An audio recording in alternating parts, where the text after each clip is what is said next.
மாநாடு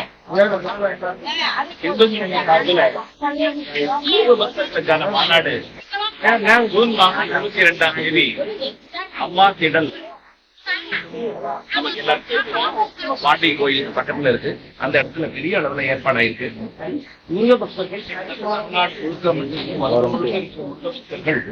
ஒரு 5 லட்சம் பேரு சேர்ந்து ஒரு பக்தி பூர்வமான ஒரு நிகழ்வாக நடக்க போகுது. அதுல கந்த சஷ்டி கவசம் ஒரு 20 நிமிஷம் அத்தனை பேர் மற்றவர்கள் சேர்ந்து சொல்றது பக்தி நீங்க அதை பற்றி எல்லா கிராமங்களுக்கும் போகணும். அதனால அதுக்கு பயிற்சி தேவை. கந்த சஷ்டிங்கிறது ரொம்ப அற்புதமான மந்திரம். அது எல்லாமே மக்கள் கிடைக்கணுங்கிற விஷயம் வந்து உங்களுக்கு எல்லாருக்குமே தெரியும்.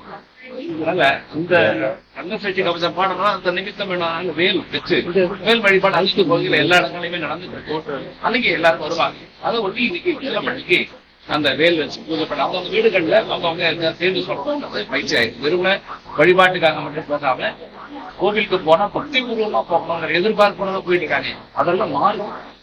தமிழ்நாட்டுல கூட நல்ல மாற்றம் எல்லா விதமான அதற்கு அங்கே இருக்கிற உஸ்லம்பட்டியை சுற்றி இருக்கிற அனைத்து கிராமங்கள்ல இருக்கிற மக்கள் அத்தனை பேருமே மாநாட்டு பிரார்த்தனை பண்ண மாநாட்டு குழுல இருக்கிறதுனால நீங்க நேரம் முக்கியமான பெரியவங்க எல்லாம் பார்த்துட்டு போனோம்.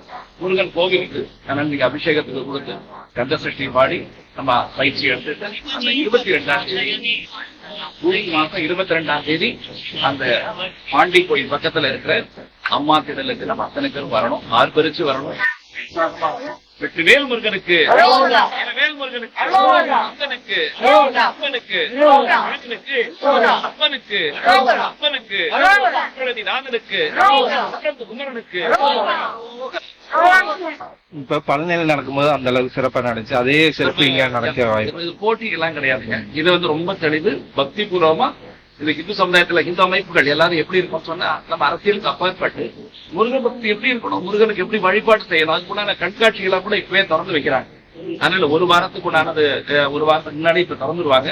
அறுபடை வீடோட புனிதத்துவம், அதுல இருக்கிற பிரசாதங்கள், அதுல இருக்கிற பக்தி பூர்வமான விஷயம், அது எல்லாமே அங்க டிஸ்பிளே ஆயிடும். இது அரசியல் சம்பந்தம் இல்லை. முழுக்க முழுக்க தமிழ்நாட்டுல ஒரு பக்தி மூவ்மெண்ட். அதுல இது ஒரு பார்க். அவ்வளவுதானே. நம்ம யாருக்கு போட்டியாளர் கிடையாது. அவங்க பண்ணி இன்னும் 2 பேர் கொடுத்து யாராவது நமக்கு ஆட்சேபனை கிடையாது. நமக்கு எவ்வளவு சக்தி இருக்கோ, நமக்கு என்னெல்லாம் தெரியுமோ பெரியவங்க உட்கார்ந்து யோஜனை பண்ணிருக்காங்க. இந்த நன்றி.